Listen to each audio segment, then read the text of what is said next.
Hi guys, andito kami sa may manggahan. Nagpapakain ng manok. Ito, ang ganda ng kulay. Bulit daw.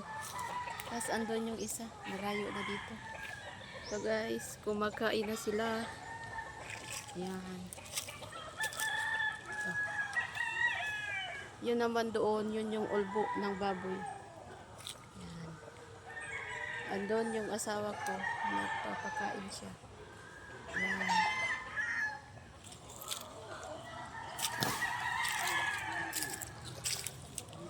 Siya muna nagpagkain dito kasi yung isang kasama namin sumama sa sabong. May sabong kasi.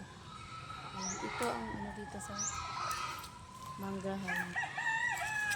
Dito kami kumukuha ng mangga ng may tagbunga. Pero ngayon wala na mangga guys. Hindi na naman bunga ng mangga.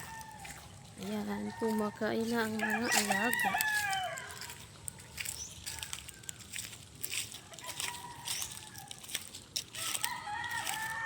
Ito yung continuation doon sa ano, doon sa baba naman.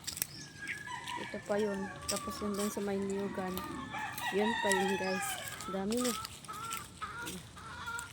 Mahilig kasi ang amo namin sa manok. Kaya ang daming manok. Tapos dito naman tayo sa may net.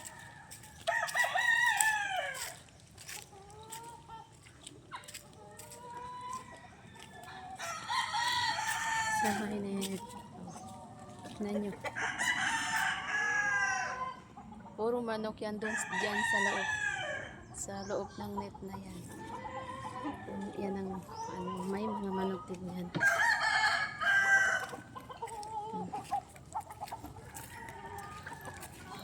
Manok no.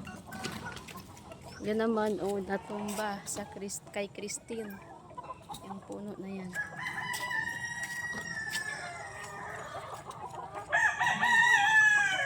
Dito ang pipi.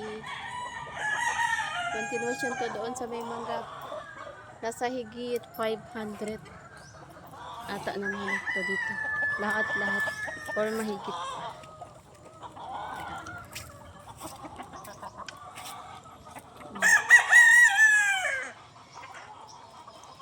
Ito ang ano dito guys. Daming manok no. May saging pa doon.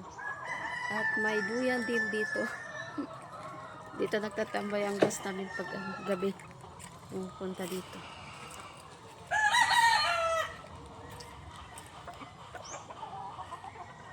Yan lang guys. Thank you for watching.